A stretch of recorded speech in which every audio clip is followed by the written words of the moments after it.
la démarche inductive et la démarche déductive. Salut les formateurs, c'est Flo, j'espère que vous allez bien. Dans cette vidéo, on va parler de démarche, la démarche inductive et la démarche déductive. Alors, la démarche inductive, on va apprendre des concepts et les appliquer. Non, c'est pas ça. Non, ça c'est la déductive. Bon, je vais aller voir. Il n'en parle pas. Ah, la démarche inductive, qu'est-ce que c'est? Eh bien, on va se mettre en mouvement. C'est-à-dire qu'on va mettre nos apprenants en observation, en expérimentation. Bref, ils sont en pratique, ils font de la mise en pratique. Et par cette mise en pratique, ils vont en déduire des règles, des principes.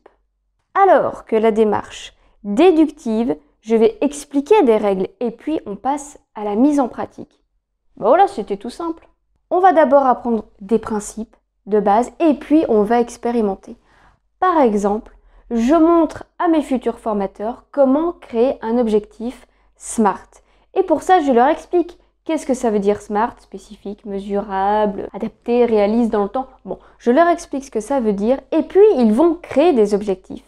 Ils vont passer en mode exercice. Alors qu'avec la démarche inductive, ils vont expérimenter, ils vont créer un objectif, tous ensemble évidemment, on ne va pas les laisser tout seuls, enfin moi en tout cas je créerai des sous-groupes comme d'habitude, et par ce qu'ils auront créé, on va en déduire, bah tiens, est-ce qu'on ne peut pas ajouter cette notion de spécifique pour être sûr que tout le monde comprenne bien, de réaliste pour être sûr d'atteindre l'objectif, bref, ils vont apprendre les règles par eux-mêmes.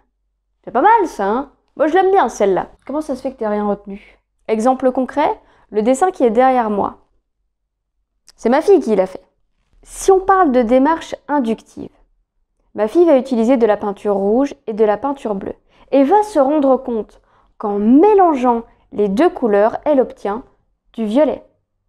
Elle a expérimenté quelque chose et elle se rend compte que dans tous les cas, quand elle va mélanger du rouge et du bleu, il va en sortir du violet. Alors que, avec la démarche déductive, je lui dis en amont, si tu mélanges du rouge et du bleu, tu vas obtenir du violet. Essaye. Voyez la différence entre les deux?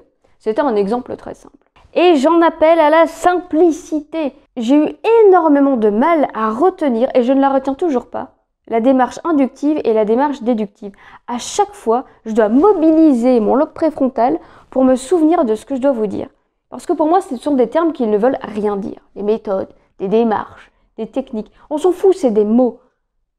C'est juste des mots. Et d'ailleurs, je fais un petit peu cette vidéo pour moi, pour m'en souvenir, parce que je ne vais pas le retenir. Je ne vais pas retenir ces termes démarche. C'est trop abstrait. Inductive. Déductive. Alors, déductive, ça va. Ça, je peux encore faire des liens, ça passe. Mais pourquoi utiliser des mots compliqués comme ça? La langue française, elle est beaucoup trop riche. Sur cette chaîne YouTube, vous allez toujours retrouver des termes qui sont vulgarisés, des exemples concrets. Oui, avec la peinture, on a compris. Quand on mélange les deux couleurs, on se rend compte qu'il y a cette règle-là qui existe. Avec la démarche déductive, on apprend une règle pour après l'expérimenter. Mais ça va quand même beaucoup plus vite de l'expliquer comme ça. J'ai pu échanger avec des pédagogues. Alors les pédagogues, ils aiment bien utiliser des termes comme ça, démarche inductive, méthode heuristique. Moi, je comprends rien, mais parlez-moi simplement. Vous imaginez pour des formateurs débutants ce que ça fait? C'est ça en plus qu'ils apprennent à l'école, tous ces formateurs. Ils apprennent des règles, démarches, méthodes, et après ils appliquent sur le terrain. Mais quand ils sont sur le terrain, vous croyez vraiment qu'ils se souviennent de ce que vous avez dit par rapport aux démarches inductives et démarches déductives? Ben non, parce qu'ils sont dans le vif. Donc là, ils sont en train de se dire, mince, alors attends, on m'a répondu une question, c'est quoi déjà la réponse? Allons à la simplicité, par pitié. Et la simplicité, c'est démarche inductive égale pratique, flèche, théorie. La méthode déductive, théorie, petite flèche, pratique. Et c'est tout. C'est tout. C'est pas plus compliqué. Allons à la simplicité. Je crois que vous l'aurez compris. Eh oui, c'est sûr. Moi, je préfère vulgariser les choses. Je préfère les mettre en pratique sans savoir que j'utilise telle règle. mais au moins qu'elle soit bien appliquée, plutôt que de connaître toutes les règles de pédagogie, d'andragogie, et de me dire, bah ouais, mais sur le terrain, je vaux rien. Ben non, pour moi, c'est pas comme ça que ça fonctionne. Que j'appelle manche debout, table basse, guéridon, dans tous les cas, moi je vous le dirais comme ça, c'est un support sur lequel je peux poser des trucs dessus. C'est tout. Et au moins vous pouvez imaginer ce que je vous dis, un support sur lequel je peux poser des trucs dessus. Ah oui, là je vois. Alors que guéridon, si vous n'avez pas le vocabulaire, ben vous êtes foutu. Et c'est la même chose dans vos formations. Et ça, j'ai pu le voir avec des enseignants. Ils aiment bien utiliser des termes bien complexes pour montrer qu'ils ont cette connaissance. Mais en face de vous, le public, il comprend rien à ce que vous dites. Donc par pitié, vulgarisez.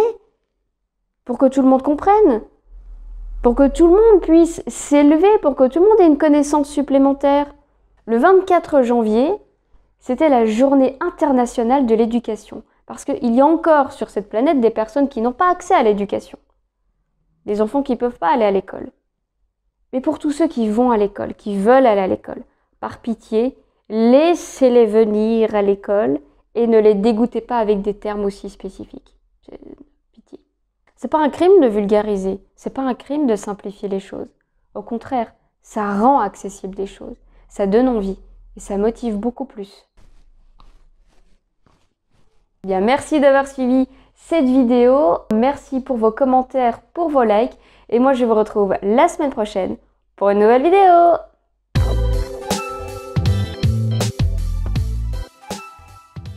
La démarche. Non, c'est la méthode. La démarche inductive. Ouais, c'est ça. Ou et déductive. Oh, c'est trop compliqué, on se casse.